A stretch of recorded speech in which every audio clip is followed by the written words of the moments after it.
In the quest to live a good life, each of us, consciously or implicitly, chooses an ultimate value around which to orient our life.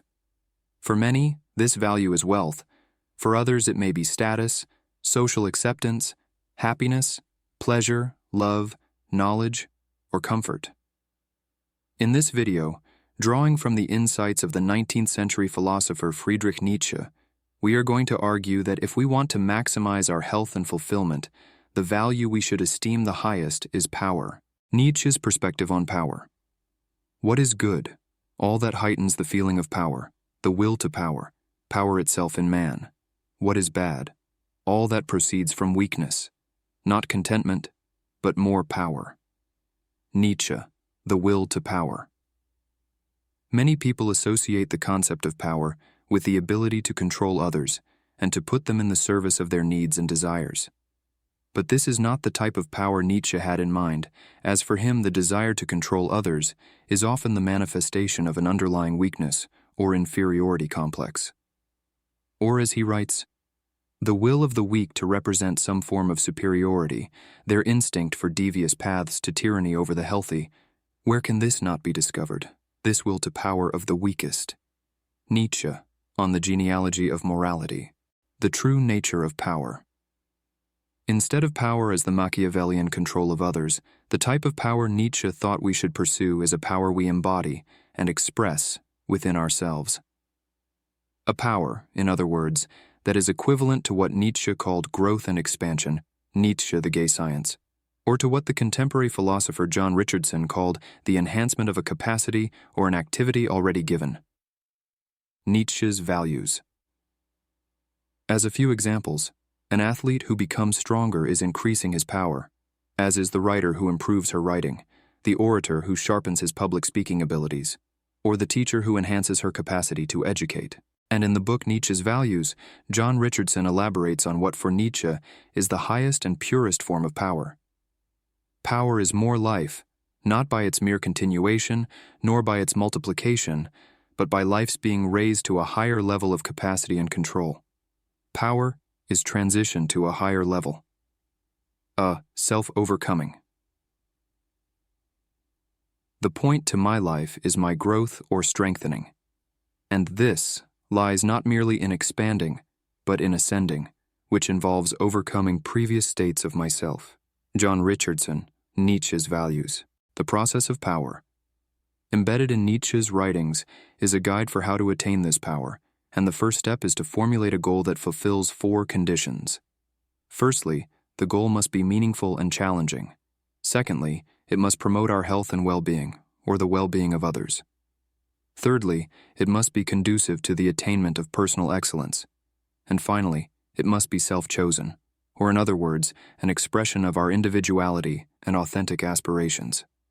Or as Nietzsche wrote in an unpublished note, for what purpose humanity is there should not even concern us. Why you are here, that you should ask yourself. And if you have no ready answer, then set for yourself goals, high and noble goals. Nietzsche, unpublished note. Once we have a goal that meets these 4 criteria, the next step in attaining power is to dedicate consistent time each day to its accomplishment. As we do, we will meet with obstacles and resistances. Self-doubt, fear, anxiety, and laziness will plague us. A lack of time or resources, the doubts and criticisms of others, or problems with our health or relationships will impede our progress. In the context of pursuing power, the obstacles and resistances that stand between us and our goal present an opportunity. For when we confront a resistance, if we then stretch the limits of our mind and body in the quest to overcome it, we increase our power. Resistances are valuable for the seeker of power in the same way a skilled opponent, or enemy, is valuable for the ambitious warrior. For just as a warrior grows more skilled when he faces a worthy opponent, so too resistances function as catalysts that propel us to enhance our capacities and overcome our weaknesses. Or as Nietzsche puts it, the will to power can only express itself against resistances. It seeks what resists it. All expansion, incorporation, growth is striving against something that resists. A strong nature needs resistance. Hence, it seeks resistance. Nietzsche, the will to power. If we engage in what Nietzsche called the game of resistance and victory, which consists of a hindrance that is overcome and immediately followed by another hindrance that is again overcome, we will increase our power and eventually attain the goal we have given ourselves. And then, the final step in Nietzsche's guide to power is to put the goal, and whatever it is we have become, created, or achieved, behind us, and set our sights on the next, greater, goal. Whatever I create and however much I love it, soon I must oppose it and my love. Thus my will wills it. Nietzsche, thus spoke Zarathustra. Or as the philosopher Bernard Regenster explains in more detail, he who wills power must not, strictly speaking, destroy what he has created, or hate what he loved. Rather, he must overcome what he loved or created. His will to power soon induces him to find any given creative achievement, any attained object of a determinate desire, no longer satisfying, no longer enough. The agent in pursuit of power does not seek achievements, so to speak, but achieving what he needs are fresh, new, perhaps greater challenges. And this explains why the pursuit of power assumes the form of growth or self-overcoming. Bernard Regenster, The Affirmation of Life, The Circle of Power. In The Will to Power, Nietzsche explains that the pursuit of power is without final goal, unless the joy of circle is itself a goal.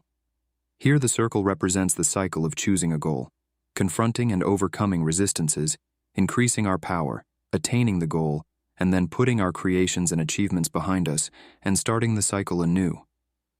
In structuring our life around the pursuit of power, there is no point in time, excluding death, at which we stop partaking in this cycle, this circle of power. Hence, such a life is without a final goal, unless, as Nietzsche explained, we consider the goal to be the joy, or the great happiness, that is a spontaneous byproduct of repeatedly increasing our power. What is happiness? The feeling that power increases, that a resistance is overcome. Nietzsche, the Antichrist. Joy is only a symptom of the feeling of attained power. One does not strive for joy, joy accompanies. Nietzsche, The Will to Power. Implications for modern man. Nietzsche's ethics of power has profound implications for the worldview of modern man, for it offers a solution to the perennial problem of suffering. The problem of suffering is that we need a justification or meaning to our suffering, otherwise we become prone to nihilism, world weariness, and a festering hatred of life. Nietzsche frames this problem in the following passage. Man, the bravest of animals and the one most accustomed to suffering, does not repudiate suffering as such. He desires it, he even seeks it out, provided he is shown a meaning for it, a purpose of suffering. The meaninglessness of suffering, not suffering itself, was the curse that lay over mankind so far. Nietzsche, on the genealogy of morality. Many religious, philosophical, and political systems throughout history have attempted to solve the problem of suffering by positing that this reality in which we suffer is but a transition to another, better reality, a true world, in which suffering is kept to a minimum or absent completely. Examples of true worlds include religious heavens or social or political utopias that are said to exist on the historical horizon. Such worldviews attempt to give suffering a meaning by promoting the idea that so long as we endure our present suffering, at some point in the future we will find redemption in a reality devoid of it. But the fatal flaw of these so-called solutions is that they devalue this earthly reality and the present moment in favor of another reality or future moment, the existence of which we must take on faith. The concept beyond, true world, invented in order to devalue the only world there is, in order to retain no goal, no reason, no task for our earthly reality, Nietzsche, ecce homo, a down-to-earth solution to suffering. In contrast, Nietzsche's ethics of power offers a down-to-earth solution to the problem of suffering, for if we take power to be the highest human value, the value that above all promotes individual flourishing, then we must also value the resistances that grant us the opportunity to increase our power. Suffering is defined by resistance. It is a feeling of pain or distress as a result of being hindered in some manner. Therefore, if we value power, we must also value suffering, as it is an essential ingredient of power. Or as Nietzsche explains, human beings do not seek pleasure and avoid displeasure. What human beings want is an increase of power. Driven by that, will they seek resistance? They need something that opposes it.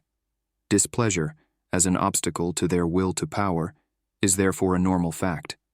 Human beings do not avoid it. They are rather in continual need of it. Nietzsche, the will to power. Nietzsche's worldview does not require any leap of faith, nor does it encourage us to place our hopes for salvation in something outside of us, be it a god, science, a politician, or a political or religious ideology.